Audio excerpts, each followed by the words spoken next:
வணக்கம். பொதுவாக நீங்கள் பார்த்துருப்பீங்க, பொது இடங்களில், திரையரங்கில் ஒருவர் திடீர்னு மயங்கி நினைவிழந்து இருப்பார். அவருக்கெல்லாம் உடனே ஒரு முதலுதவி நாங்கள் என்ன சொல்கிறோன்னா, இருதயம் மற்றும் மூளை உயிர்ப்பித்தல், சிசிஆர்னு சொல்லுவோம். டாக்டர் சென்னிப்பன் வந்திருக்காரு. மூளை உயிர்ப்பித்தல் எப்படிங்கிறத சொல்லிக் கொடுக்க போறாரு. நாம நடந்து போயிட்டு இருக்கும் போதோ அல்லது பொது வெளியில இருக்கும் போதோ திடீர்னு ஒரு நபர், நம்மளுக்கு பக்கத்தில் இருக்க நபரோ, நம்மளுடைய நண்பரோ, நம்மளுடைய உறவினரோ திடீர்னு மயக்கம் போட்டு விழுந்துருவாங்க. திடீர்னு மயக்கம் போட்டு விழுறது எதனால வருதுன்னா, இருதயம் நின்று போறதுனால வருது. அந்த இதயம் பம்ப் பண்ணி ரத்தத்தை மற்ற இடங்களுக்கெல்லாம் அனுப்புனா தான் மற்ற உறுப்புகள்லாம் வேலை செய்யும். இந்த ரத்த ஓட்டம் முக்கியமா குறையிற உறுப்பு மூளை. இந்த மூளை 3 நிமிஷத்துக்கு மேல ரத்த ஓட்டம் இல்லாமையோ அல்லது ஆக்சிஜன் சொல்லக்கூடிய பிராணவாயு இல்லாமையோ இருக்க முடியாது. இதை தடுக்கிறதுக்காக இருதயம் நின்று போன உடனேயே நம்ம இருதயத்தை உயிர்ப்பிக்க வேண்டும். மருத்துவமனையில பண்ணணும், டாக்டர் தான் பண்ணணும் அப்படின்னு நினைப்பீங்க. ஆனா நீங்க பக்கத்துல அடுத்த நொடி நீங்க பண்ணக்கூடிய ஒரு மிகப்பெரிய இதய உயிர்ப்பித்தனால அந்த உயிரை நீங்க காப்பாற்ற முடியும். நம்ம என்ன பண்ண போறோம்னா, மேல இருந்து இருதயத்தை செயற்கையா பம்ப் பண்ண வைக்க போறோம். அந்த ரத்த ஓட்டத்தை மூளைக்கு நம்ம அனுப்ப போறோம். மயக்கப்பட்டு விழுந்தோம்னா நம்ம என்ன பண்ணணும், அவர் மயக்கமா இருக்காரான்னு கேட்கணும். நல்லா இருக்கீங்களா, நல்லா இருக்கீங்களா அப்படின்னு கேட்கணும். அவர் மயக்கமா இருந்தாருன்னா அவர் நம்மளுக்கு பதில் சொல்ல மாட்டார். பட்டன்லாம் கழட்டிட்டு இருக்காருங்க, சட்டையா கிழிச்சிருங்க. இந்த 2 நிப்பிள்னு சொல்லக்கூடிய இந்த முளைக்கு நடுவுல எலும்பு இருக்கிற இடம், இந்த இடத்துல தான் நாம இருதயத்தை அமுத்த போறோம். கையை நாம எப்படி வைக்க போறோம்? நீங்க வலது கை உபயோகப்படுத்துறதா வலது கை கீழே இருக்கணும்.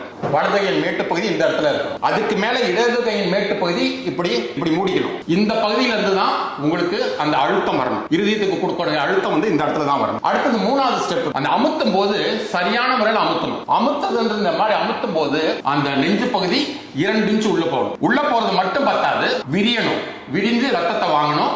ரத்தத்தை வாங்கினதுக்கு அப்புறம் தான் நாம அமுத்தணும். நம்ம அமுத்திட்டே இருந்தோம்னா எதுவுமே இல்லாத இருதயத்தை மட்டும் நம்ம அமுத்திட்டு இருப்போம், உள்ள ரத்தம் வராது. அந்த ரத்தத்தை வாங்குறதுக்காக ஒரு சின்ன இடைவெளி விடணும். அமுத்தணும், மேல கொண்டு வரணும். அமுத்தணும், மேல கொண்டு வரணும். ரத்தத்தை நீங்க அமுத்தி மூளைக்கு அனுப்புறீங்க. 100 தடவை ஒரு நிமிஷத்துக்கு. ஒரு செகண்ட்ல பாதியோ பகுதியோ கூட இந்த அமுத்திரத்தை நிறுத்தக்கூடாது. நான் 2 நிப்பிளை பார்க்கறேன். முளைய பார்த்து எந்த இடத்துல நான் அமுத்தணும் அப்படின்றத முடிவு பண்றேன். அடுத்து சரியான முறையில் என்னோட கையை வைக்கிறேன். இருதய கையின் மேல் பகுதி, வலது கையின், நீங்க வலது கை காட்டுறதா இருந்தா வலது கை, இடது கை காட்டுறதா இருந்தா இடது கை.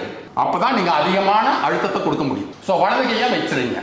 இந்த இடத்துல வலது கையின் மேல் பகுதியை இந்த இடத்துல வச்சிருங்க. இந்த இடது கையின் மேல் பகுதியை இது மேல வைக்கிறீங்க. 2யுமே மூடிக்கிறீங்க. இப்படி மேல நிக்கணும். அதாவது உங்களுடைய அந்த அழுத்தம் இந்த முட்டில இருந்து வரக்கூடாது, தோல்ல இருந்து வரணும். அதாவது செங்குத்தா வரணும். இப்படி ஓரத்துல இருந்து வரக்கூடாது, செங்குத்தா வர்றது. இப்ப நான் ஆரம்பிக்கிறேன், பாருங்க.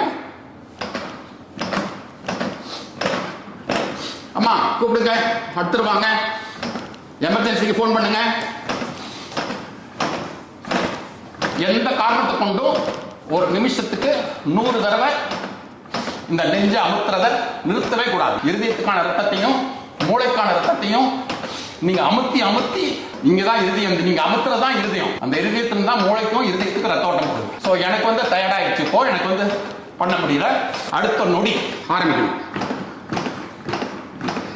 முதல் 6 நிமிஷத்துக்கு, ஒரு நிமிஷத்துக்கு 100 தடவை இந்த நெஞ்சு அமுத்துறதை நிறுத்தவே கூடாது.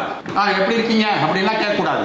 பல்ஸ் வருதான்றதை பார்க்க கூடாது. நீங்க அமுத்துறதுக்கு முன்னாடியே இந்த கழுத்து பகுதியை பார்க்கணும். இந்த கழுத்துல அந்த நாடி விப்பு தெரியாது.